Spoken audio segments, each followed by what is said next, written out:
Alright, let's see if we get this to work today.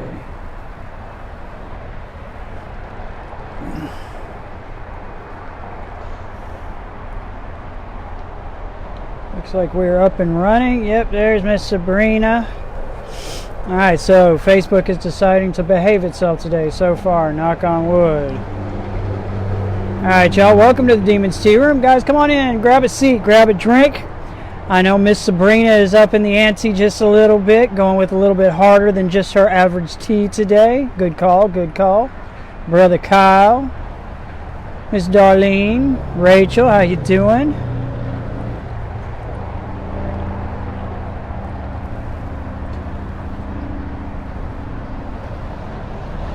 Miss Martha, Miss Tammy, welcome guys. Welcome, welcome, welcome. Dallas, welcome. It's my sister Tiffany.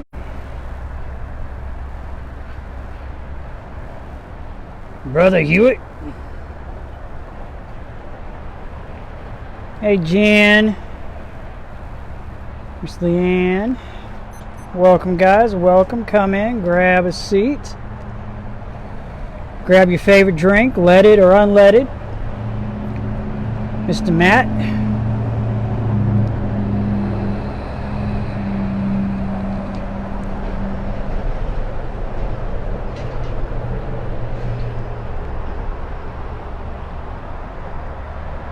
What's up, Jake?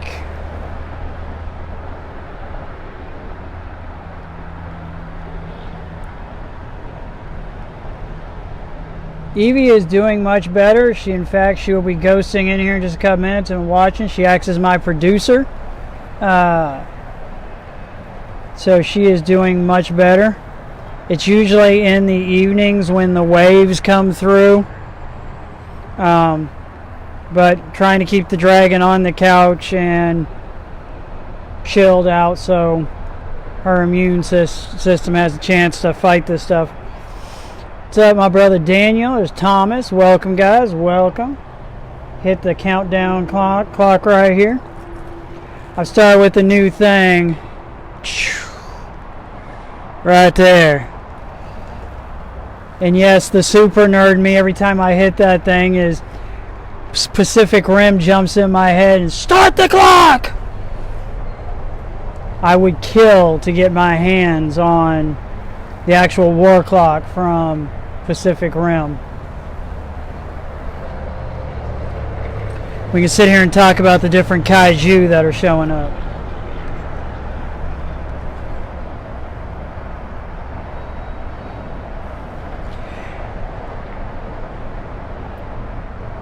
Yeah, she's doing better.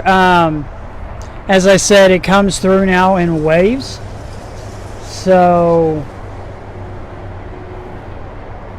just trying to keep her on the couch, chilled out, relaxed, give her body a chance to do the healing thing.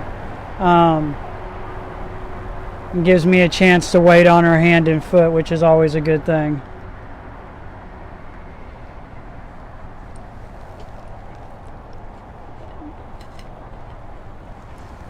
Alright, looks like we got a good group of people in today.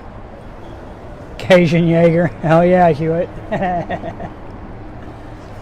It's got the head of a mud bug.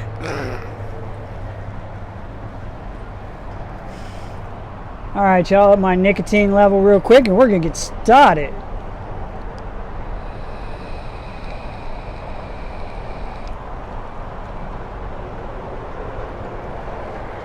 Alright, y'all, welcome to the Demon's Tea Room. Not your grandmother's cup of tea. For all of our regulars, welcome back, y'all. For our new people, welcome to the tea room, guys. Come in, grab a chair, grab a table, grab yourself your favorite drink, and let's talk about some of the things that go bumping tonight here in the city of New Orleans. So today, y'all, since yesterday, we jumped into and talked about Charity Hospital. What is a mud bug? Mud bugs. You guys know them as crawfish. We know them as lunch. So that's a mud bug. So yesterday we got off and we talked about Charity Hospital itself. Today I figured I would dive into and tell you guys about Charity Hospital Cemetery. Now, Charity Hospital Cemetery is located down there. It's about 2 miles away from the actual hospital. It's located there at just on the other side of the intersection of Canal and City Park Boulevard in the greater city of the dead. And this is the site of where all of our mass graves were located for many, many, many years. Now, Charity Hospital Cemetery opened up officially in the 1740s and was opened all the way up to the early 1990s. When the city came in, decided they wanted to shut it down because the area that specific cemetery turned into a huge mud pit.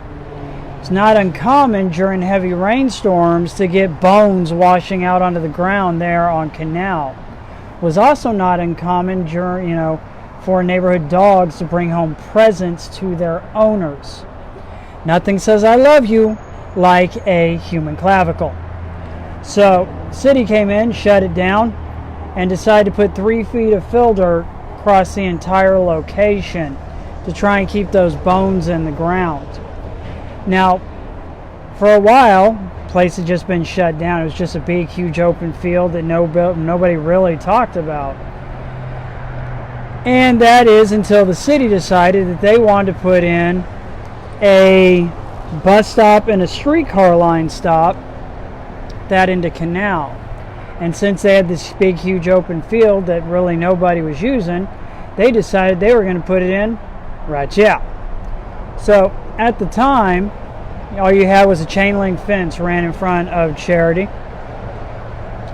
And so the city brought in archaeologists and anthropologists and those sorts of people to come in and to dig to see what they were going to have to try and displace to do construction on that site. So that's what they did. Archaeologists came in, put a huge blue tarp across the entire fence so that nobody could see inside. And they started laying in trenches.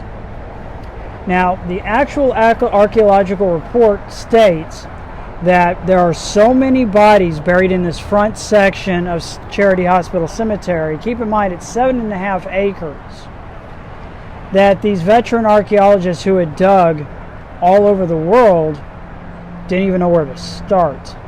The actual archaeological report states that there are so many bodies buried in that front section alone that they didn't even know where to start at. It says that the bodies are stacked in on multiple different levels, and they're stacked in like cordwood. Now, in your mind's eye, I want you guys to picture Charity Hospital Cemetery. What you're looking at is a cemetery, big, huge open fields that is probably, about 100 yards or so across, 7.5 acres or so straight back. Narrow, wide.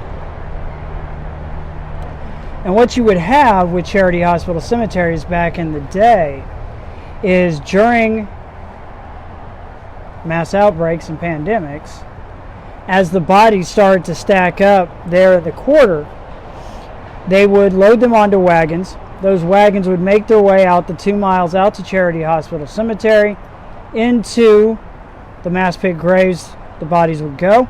Wagons would roll out, pick up their next load, and that dance of the macabre would continue over and over and over again.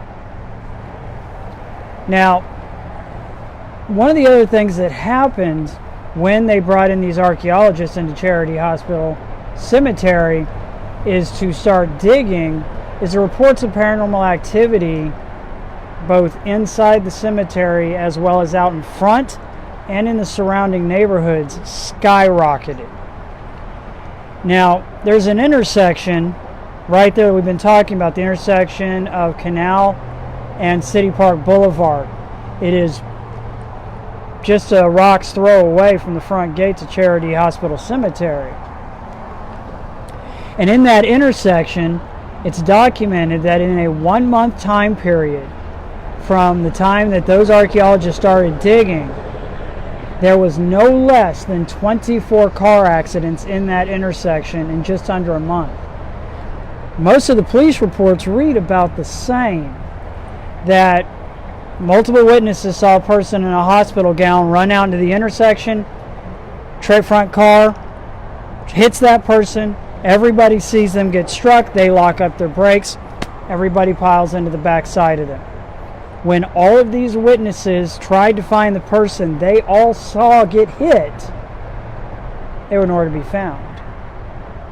And so, due to pushback both from the locals in the surrounding area as well as the locals at Charity Hospital Cemetery is now their permanent address, the city backed away from the bright idea of turning that into a bus stop and a streetcar line stop, and they ended up putting that over across the way in the neutral ground next to the Greenwood Cemetery.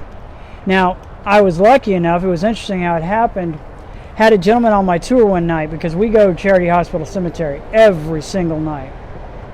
And this gentleman, elderly, African-American gentleman, kind of stayed back through the tour. He was there because he had friends in town, and he stayed quiet through most of the tour.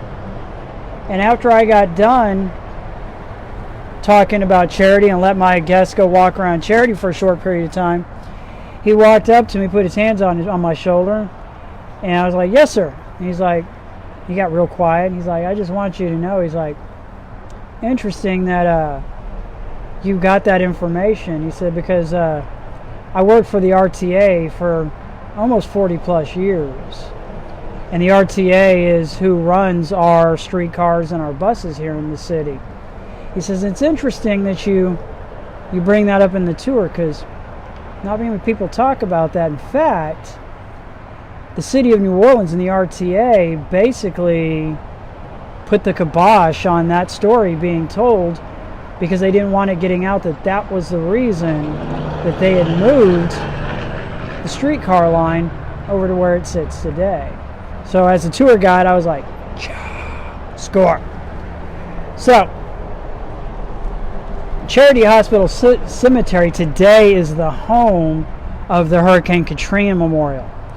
And it's open 24 hours a day. You can walk in there anytime you want. This is where there are 6 wall tombs that surround the memorial, where is the final resting place for the unknown and unclaimed dead of Katrina. And in the center is the huge monolith. Now, as you walk into Charity Hospital Cemetery, you walk in, you're facing the memorial. As you walk in towards the memorial, you take a little bit of a cut to the left, and you're going to see this huge wall of trees. And in those wall of trees is what we call the Narnia trees. That's what happens when you walk through the wrong wardrobe. And as you walk through those trees, you're on this path. And the rest of the cemetery stretches out for 7.5 acres. Open field. There's some trees that line either side of the path, and some clumps of trees along that pathway. And as you walk down towards the back, you're going to see an iron cross. Now, that iron cross was placed there back in 1954 by the Kiwanis Club. And it's basically the only memorial to the 100 to 150,000 people that are interred in that cemetery. It's the only marker.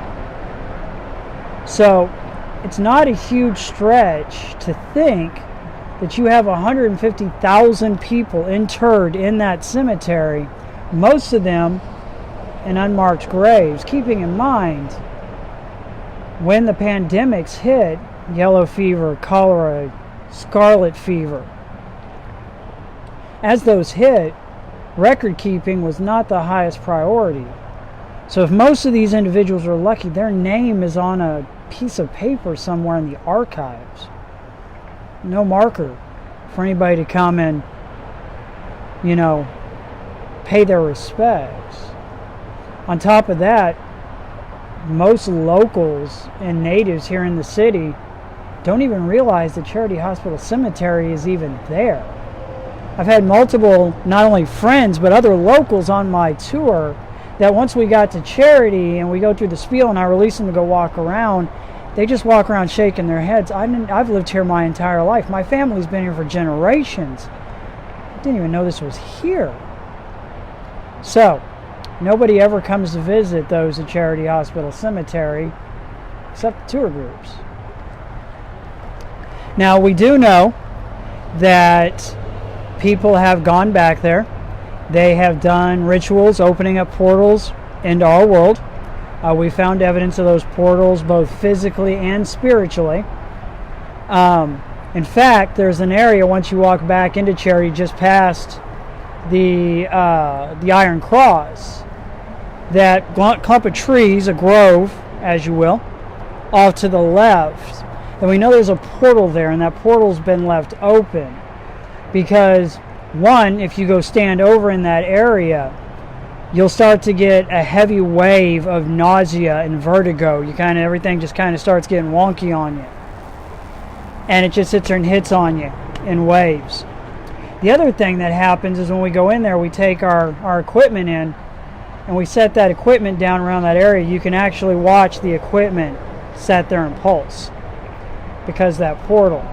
Now, we know that there are some rather dark entities that haunt back in the back of Charity Hospital Cemetery. I don't think there's something that's buried back there. I think it's something that came in through those portals being left open. As I've said before, I've been attacked back there. I've had 3 of my investigators attacked back there. I've been scratched twice back in that area. And I used to take my tour groups back there, do my whole spiel about Charity Hospital Cemetery, have them standing there on the mass graves and around the mass graves. And now there is a black fence that has been put up in the middle of the night, and it showed up in the middle of the night, across the entryway to walk through the Narnia trees back in. It's about 5 feet in. You hit a black fence. Now, there are ways to get back in there, and I'm not gonna give those secrets away, but there is ways to get back in there. But suffice it to say, back when we could take people back there, and I would take my tours back there, there was a point that I stopped. And that point was, we had left to go out of town. We went out to Las Vegas, and we're doing some stuff out in Vegas.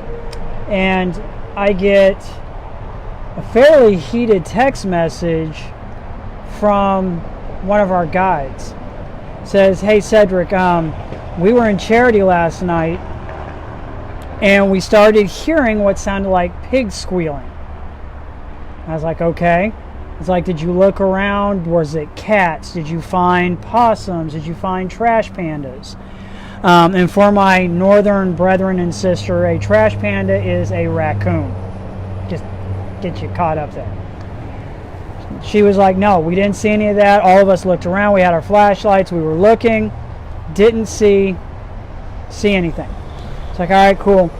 We'll check it out when we get back. So we get back from our trip to Vegas. It's myself, Evie, and Moira.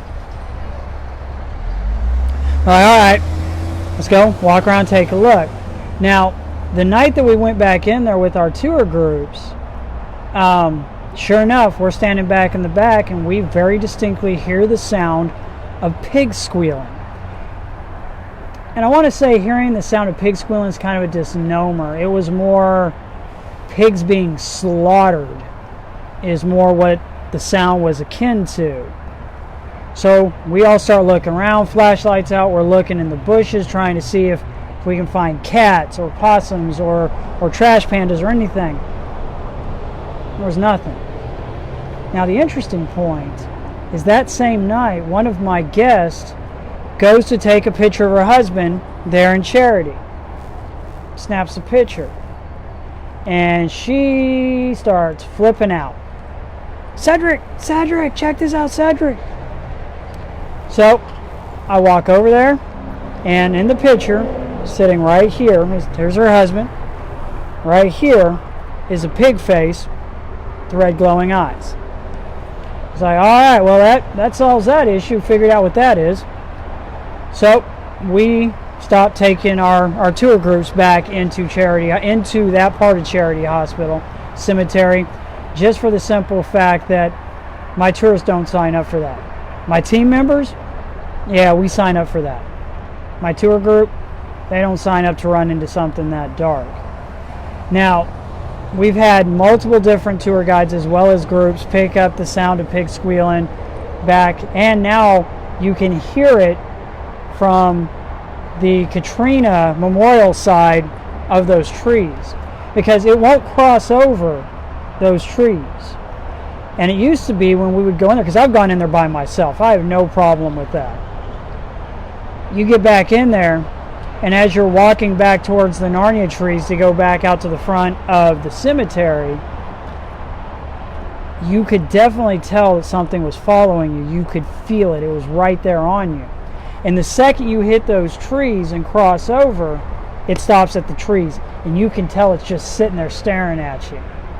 Now, my theory is, can't prove it, just a theory, but my theory is that the area where Charity Hospital, or Charity in the cemetery where the Katrina Memorial is located, is consecrated ground. It gets consecrated every year on All Saints Day. The area just on the other side of the Narnia trees, back that 7 acres on back where most of the mass pit graves are located, that hasn't been consecrated in almost 200 years. So my theory is that that entity is hitting that wall, and it won't go any farther. Now, it's also not uncommon for my guests back there in the backside of Charity to pick up Blake, who is on here, who actually I have taken back into Charity Hospital Cemetery. Got the whiff. A lot of times you'll pick up the smell of roses, lilacs, or lavender back there in the back, and there's no reason for it. It's also not uncommon occasionally, knock on wood, I haven't had any of my guests experience this. I have personally, myself and Evie. It's occasionally you will get things attached to you. Used to be we'd go back in the backside of Charity, hand out equipment to our guests, let them run around and paranormal investigate for a little bit of time. And not every night, but every now and then, you'd hear very distinctly, right off in the bushes, "Mommy, Mommy." We'd all fan out. We would not coming across the spirit box, not coming across necrophonic. We would hear it. So we'd spread out, we'd start looking, never find anything. So this went off and on for a couple of months. Then one night, my wife was on walking tours. I was on buses, so she got done before I did. I was on my second bus tour of the evening. And all of a sudden, my phone just starts exploding. Pull it up, and it's Evie. She's like, "Oh no, when you get home, we're going to need to deal with this." All right. So, get everything wrapped up, get back home. I was like, all right, what's going on? So, she gets home from doing her tours. She's sitting on the couch, watching Netflix, starting to do her knitting or whatever. And all of a sudden, very distinctly, right here, next to her on the couch, she hears, "Mommy, Mommy."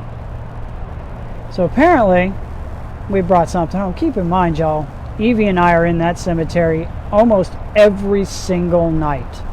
So, pulled out the equipment, broke the number one rule of being a paranormal investigator is don't investigate where you sleep. Lay the equipment out, figure out what we got. And our equipment explodes.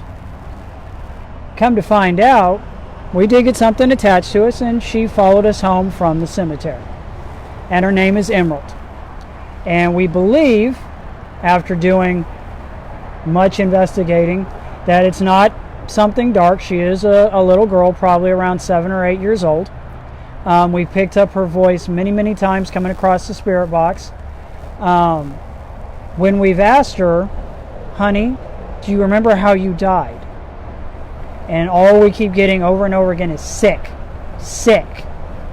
So we believe that she's one of the victims of one of the outbreaks that happened here in the city. Now, I think Emerald has gone back to Charity. In our new house that we have here, I haven't come across her. We've got some other dark things that are floating in and around here, but I think most of those are transient. Evie and I are both shit magnets. So it's not uncommon for us to have paranormal activity show up where we live, what we do. But Charity Hospital Cemetery is the real deal. And I tell my guests on my tour, when I tell them that we're going to be taking them to Charity Hospital Cemetery, I always tell them, keep this in mind, y'all. Charity Hospital Cemetery is the cemetery that I take my new investigators into, to give them a taste of what an active investigation can feel like. Because it's, this is before we take our investigators into places like Eastern State Penitentiary, Waverly Hills, Bobby Mackey's Music World, here at home, the Monteleone, Le Pavillon, or the Provincial Hotel. It's that kind of active, and they do have a tendency to come up and say hi. And I tell them I just want that in their wheelhouse before we get you guys in there. So,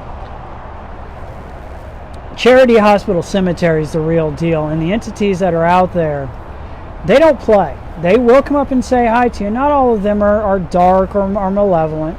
A lot of them, most of them, are just human beings that want to try and get your attention and connect with you. Now, we did have an incident in Charity Hospital Cemetery. We had a gentleman in there who was a hardcore skeptic. He was only there because his friends were there. Keep in mind, y'all, I have no problem with skeptics. I walk into every investigation as a skeptic. But this dude wanted to take it to the next level. He wanted to be insulting about things. And he started being insulting inside of Charity. And multiple witnesses saw the hoodie on his hood crinkle up, get pulled back taut. There was nobody within 20 feet of this guy. And then he got slammed backward so hard, his head bounced off the concrete. Now, the area that he happened to be standing in when he said whatever it was he said happened to be the place where all of our inmates are interred and have been being interred since the 1700s. So the individuals over in that area do not have a sense of humor. And he figured that out. Now, it took us 4 hours after this individual had this experience to talk this man down, keeping in mind his entire worldview had come to a halt. So, when you guys get a chance, you come down here to the city of New Orleans after we get through this shit show. You get a chance to go on a tour with myself, Evie, Charmaine, Toast, any of us. We'll take you guys back into Charity Hospital Cemetery, and we'll introduce you to the entities there that know us by name.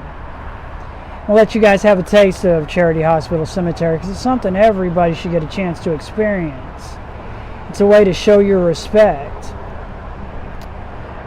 Now, we're about at the 25-minute mark. I'm going to try and keep these kind of short for everybody, so you guys don't have to listen to my gums yak for a long period of time.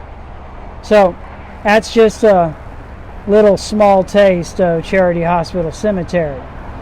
So, guys, update on the hot zone that is the city of New Orleans. We're still doing what we do here. It's not a whole lot's changed so far. As you can tell, you can hear traffic up on the freeway. Most of that is 18-wheeler traffic, thank God. But we are also in quarantine and lockdown, self-distancing, all of that. The herb garden, the victory garden is starting to bloom. And, of course, we're connecting with everybody on the technology that is this right here. So, we're still holding down the fort here in the hot zone, y'all. As things change, we'll let you guys know. So, as always, this will get posted on YouTube here in just a little bit as soon as I break off the live stream. Do me a favor, boost the signal, y'all. Truly, truly, truly, I need your guys' help to boost this signal. Get the word out there. Go in, smash that like button, smash that subscribe button. Hit that little bell on there, because that bell will let you know when we post up a new episode. You guys are the power. You are the voice. Boost the signal. They can't stop the signal. Go on there. My Mixer stream is getting ready to go live. I might even get a chance to try and shoot it tonight. See if we can get the bugs worked out of it. So on Mixer, the name of the channel is the Demon's Tea Room. You'll be able to find links on here. As always, y'all, the links for our PayPal and any of those, if you guys find it in your heart to donate to the cause, to the channel, as always, means more to us than you can possibly imagine. It's some of the things that are keeping us going right now. So for all you guys that have donated to us, I can never say thank you enough. So, guys, I'm going to cut it right there. From the Demon's Tea Room here in the hot zone that is the city of New Orleans in the middle of the apocalypse. Keep tuning in to the Demon's Tea Room. We ain't your grandma's cup of tea. So, guys, as always, much love and respect to all of you out there. Stay safe, stay healthy, show respect and love for each other, because I have mad respect for all of you. And I'll see you guys here tomorrow. Same bat time, same bat channel. Boost the signal, because I can't stop the signal. See you guys on the flip side. Peace out, y'all.